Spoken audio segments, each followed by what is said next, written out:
Starting out as a wizard, don't know what spells that you need to take. Maybe your teachers weren't as good as Harry's. Well, I'm here to help you pick some of the either more common or more useful spells, and then you can decide where you're going to go from there. But stick around as I go through a few levels of the best spells for the Arcane Wizard.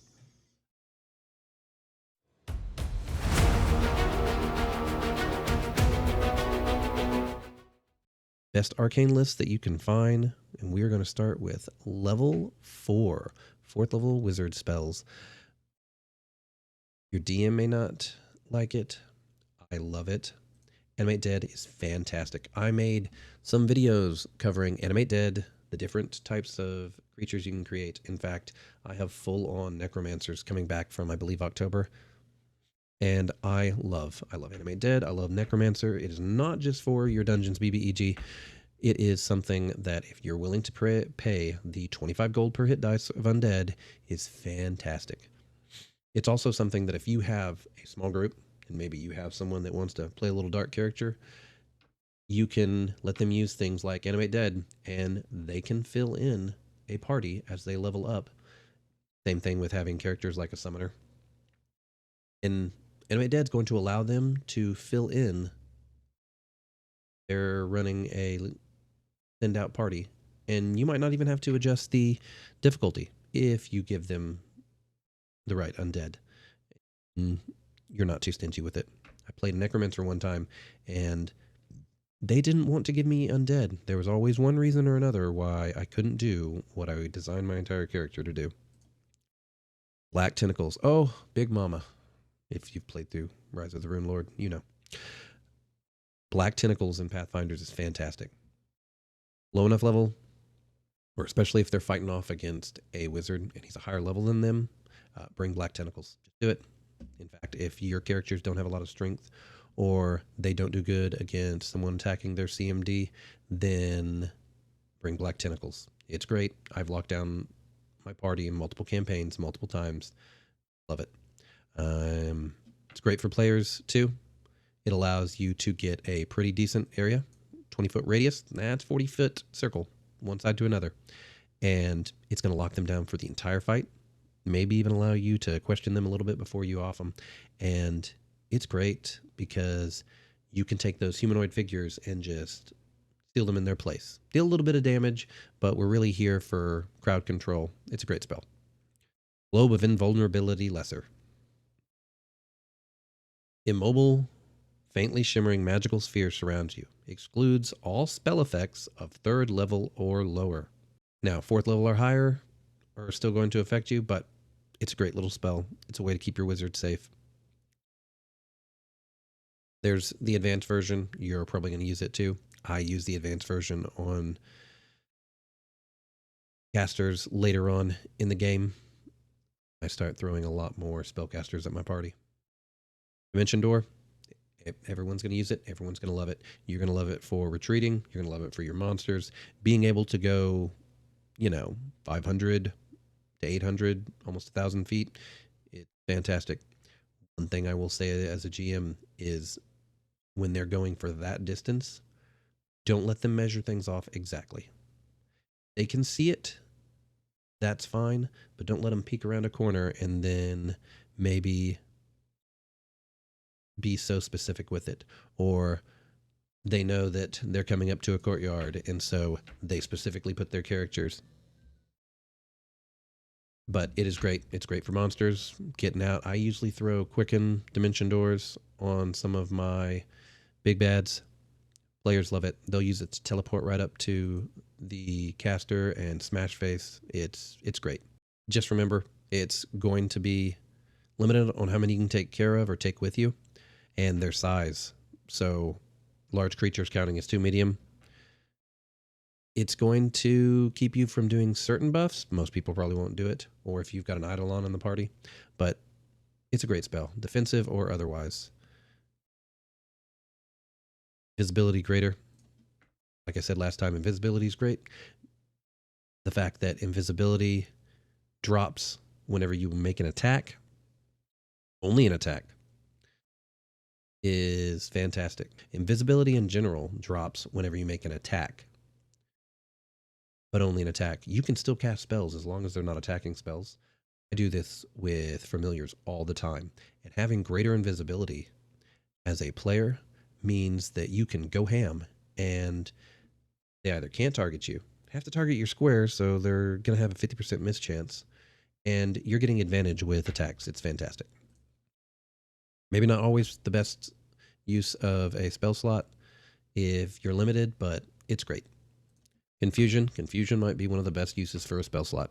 It's ever since it goes online up until mid plus levels, you're looking at casting confusion and having your monsters, especially the dumb ones, just sit there, they're not going to do anything. Now, yes, there's a chance for them to act normally and everything, but I'm telling you, a lot of times, I cast this on there, and monsters either get locked up fighting each other because whoever attacks a monster under confusion instantly is targeted by that monster and they attack normally. So if a monster attacks another monster, they're locked in combat. You can just sit back with your popcorn, not have to worry about it. It's a great spell. It's mind affecting, so it's not going to work against undead and elementals, things like that, but it's a basic and everyone's going to use it. It's a great spell. Fifth level spells start getting pretty good and sometimes complex, like when it comes with polymorph. Telekinesis is a great spell. I love being able to move characters around, being able to use it for combat maneuvers, violent thrush. Some players will use it specifically to use for combat maneuvers and things. One of the best ways I've found to use it is against casters and keeping them from being able to flee and or cast spells, being able to grab them and grapple them. It's a great way to lock down another caster.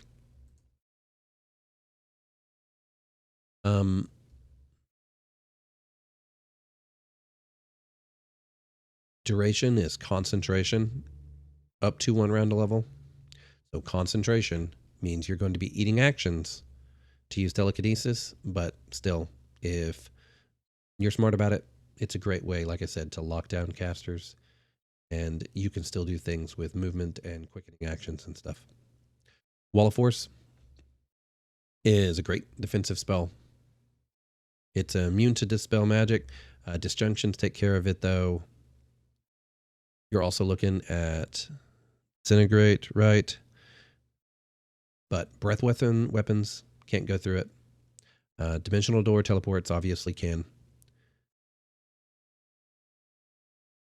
And it's a great way of protecting your healer and your casters back there against a really big threat. It's also a great way to wall off the enemies or divert them into certain. I will use Wall of Force with or against my players since it's technically invisible, but I will use Wall of Force, and especially if I can throw in something like a mist spell, a fog spell, and I will wall them off from each other and wall them in with opponents, forcing them to go in directions that I want, as well as locking them in areas where they might have a damage over time spell like acid fog or something. And then they're forced to spend brain cells and resources to figure it out. Summon Monster 5, I think this is where it starts getting pretty good. Start being able to summon monsters. Let me look up Summon Monster 5. Summon Monster 5, you're starting to get the Babao Demons, good magical abilities, Bearded Devils, Dire Lions, fantastic. Being able to have pounce and attacks. You're looking at an Ankylosaurus. It's really good. It's a great place to almost always have a summon in your back pocket. And it takes an entire round to cast, but that's okay. It's worth it usually, as long as you cast it early and not too late for the fight's over with. Teleport, fantastic. Be specific with your characters and make sure you don't just give them instant teleportation. I always go by this, very strictly. And mishaps can definitely happen. I had a character who rolled, oh my gosh, what was it? 2 100s in a row, I think it was. And 2 1s in a row.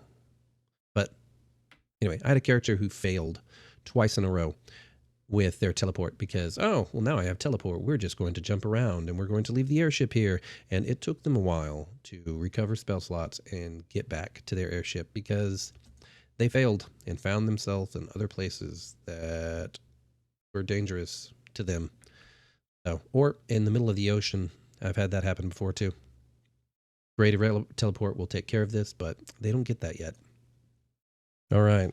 Now we're going on to 6th level spells. Once again, we got Glow of Invulnerability.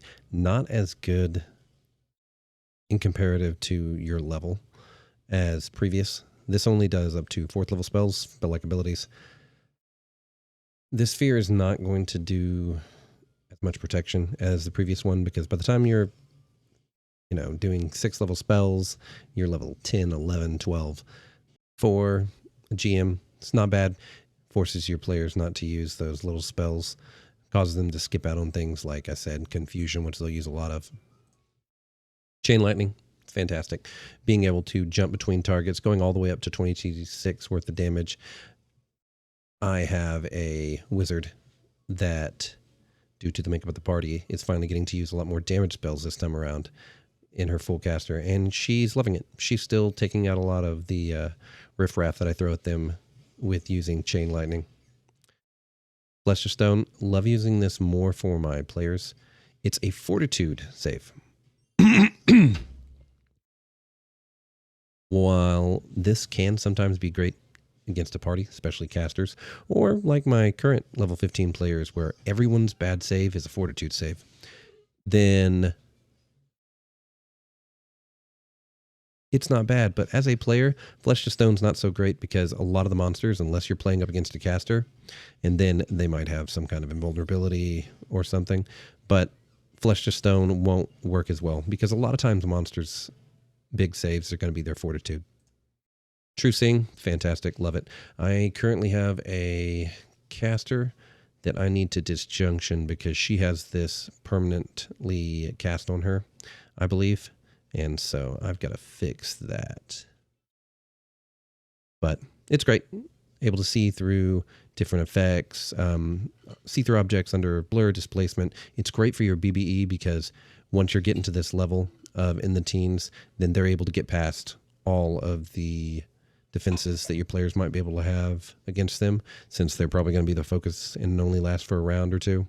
It's not bad, but it can see through magical darkness, invisibility, it's illusions, it's fantastic. And a lot of your big monsters in late game are going to have it. If not, they pretty much always have True Seeing in mind. A Mass Suggestion's okay. Yeah, it's not bad against the party. It's still will. It's just against multiple creatures. And so it might work against some of your players. It's good if you've got a bunch of little guys telling them to, take a hike or something. If you're dealing with riffraff, it's another control spell. Dispel Magic Greater is going to let you roll, and you can get more effects from it. So it's much, much better. It's great. It's another one that I'll throw against my party because they're avid buffers, at least half of them. And so I throw that against them. That way it weakens them a little bit. I'll usually have, in bigger fights, a debuffing character. And Fae are really good about being able to cast this and still not having a really high CR. And that is some of the best spells in Pathfinder. And once again, they may not fit every situation, but their spells most likely you as a player or you as a DM is going to deal with every single time. If you like this video, check out my others. Don't forget to hit the like and subscribe button. If you have any tips or requests, drop them in the comments below. And until next time, may your crits be epic, your adventures legendary, and your gaming table filled with laughter.